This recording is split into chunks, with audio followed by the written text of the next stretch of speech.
deputada federal Marília Arraes criticou o antigo partido dela, o PT. Segundo a parlamentar, a legenda de Gleisi Hoffmann e companhia é formada por um grupo que está no poder pelo poder e exerce influência negativa na política.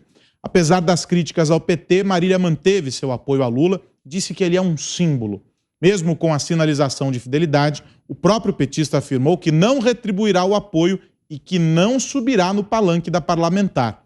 Outro político que fez críticas ao Partido dos Trabalhadores foi o vice-governador da Bahia, João Leão. Nessa quinta-feira, ele declarou que se sente traído pela sigla e disse que a política é a arte do compromisso. E se não há honra com o acordado, é preciso seguir em outro lugar. Leão expôs sua insatisfação com o senador Jacques Wagner e foi também chamado de traidor por romper a aliança de 14 anos com o PT. João Leão estuda agora se vai lançar a candidatura própria ou firmar uma aliança com ACM Neto. 2 minutinhos para você também, Cris. Acho que seu microfone está fechado, Cris. Não consigo te ouvir. Tá me ouvindo? Agora nós estamos te ouvindo. Desculpe. Essas alianças, a gente olha de fora aqui, vão dando cada vez mais desgosto com a política, né? Por exemplo, o Geraldo Alckmin ser vice de Lula, quando ele, 2 anos atrás, na campanha de 2018, dizia que jamais apoiaria o PT, jamais se aliaria a bandidos, jamais voltaria junto com esses bandidos à cena do crime, porque era o que eles estavam querendo fazer, e agora se abraça com eles. Então a gente vai ficando sem esperança, mas é por isso que precisamos estar de olhos abertos para quem está surgindo aí, nomes novos, e não só novos, mas com princípios, com valores, com uma história de respeito à Constituição, de respeito à ordem pública, de respeito às pessoas, e não só blá, blá, blá da boca para fora, né? Esses que se dizem empáticos e depois se abraçam com bandido, como se empatia fosse ter pena de bandido e não das vítimas. Então, é desesperançoso quando a gente vê essas alianças, ainda mais sabendo o passado de cada um. Mas é importante também que, nesse momento, todos nós ligados em política estejamos acompanhando essas alianças para não chegarmos iludidos em outubro, porque ao longo da campanha vai vir muita conversinha bonita, muito eu perdoo, eu esqueço o passado, né? Vão esquecer que chamaram os outros de golpista, vão esquecer que os golpistas que eles diziam foram os que fizeram os aliados deles irem para a cadeia, porque denunciaram, e tinham que denunciar mesmo.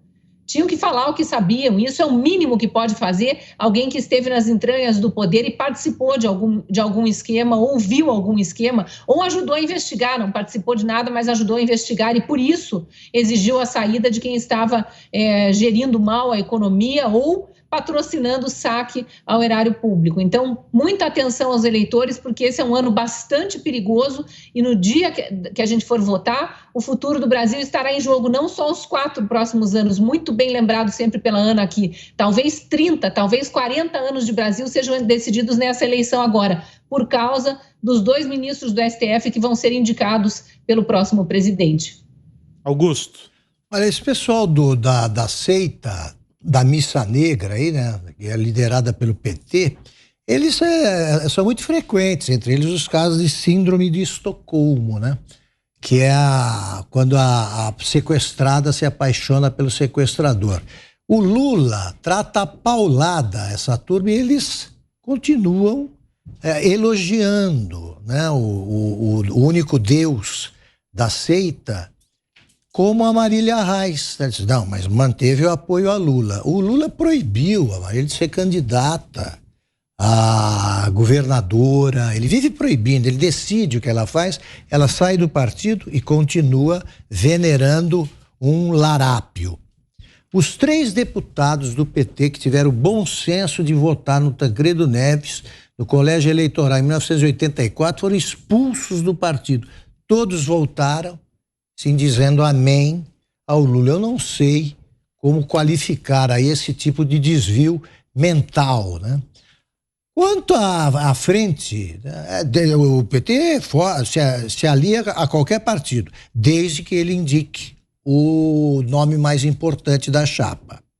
Tá. O Geraldo Alckmin, eu só queria pedir um minutinho para contar um caso do Geraldo Alckmin para saber quem é a figura. Quando o PT lançou ao governo de São Paulo a candidatura do Zé Genuíno, eu falei assim, eu escrevi uma nota na revista Veja dizendo o PT paulista ele não lança candidatos a governador, lança ameaças. Geraldo Alckmin, cruzei com ele e falou, posso usar essa frase na campanha? Eu falei, pode. Pois bem, eu nem preciso proibir agora que ele use essa frase, porque agora ele mudou de ideia. Antes eram ameaças, agora são aliados. De novo, ele é candidato por esperar que aconteça com o Lula o que houve com o Mário Covas, que morreu durante o mandato e permitiu que o vice desconhecido, Geraldo Alckmin, virasse governador de São Paulo. Agora, ele perdeu as 2 últimas disputas pela prefeitura, perdeu feio, prefeitura paulistana, e na última eleição presidencial ele ali, pouco adiante do Cabo Daciolo. Ana, 2 minutinhos para você sobre esse tema também.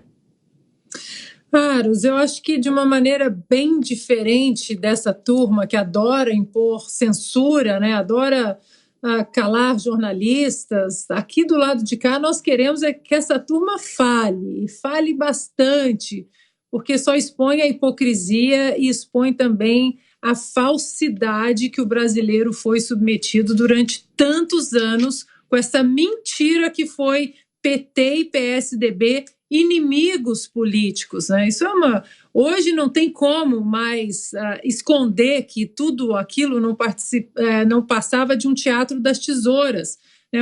Até um nome de um documentário muito bem feito pela produtora Brasil Paralelo, e também por isso existe aí uma força-tarefa obscura para calar também essa produtora, a Brasil Paralelo, porque ela coloca aí o PSDB e o PT no mesmo balaio, porque eles pertencem ao mesmo balaio, um só usa um terninho Armani mais arrumadinho e o outro finge que fala com o povão, finge que fala com as maiorias, mas na verdade usa essas minorias exatamente como o Zé colocou, como massa de manobra, negros, mulheres, indígenas, LGBT, isso aí é tudo apenas ferramentas para o projeto de poder.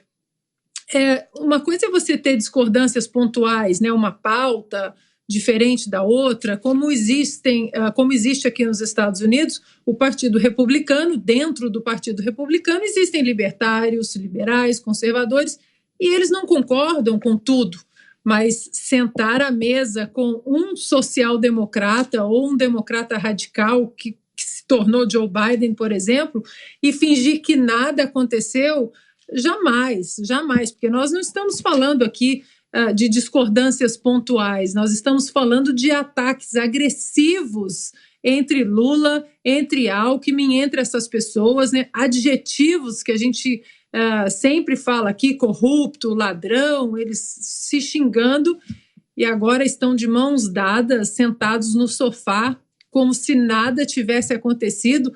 A gente tem que torcer que falem bastante, as máscaras estão todas no chão, do lado de cá a gente quer o oposto de censura, a gente quer esse pessoal falando o máximo que eles podem falar, porque eles não têm mais como esconder que eles jamais pensaram no Brasil, e sim em seus projetos de poder.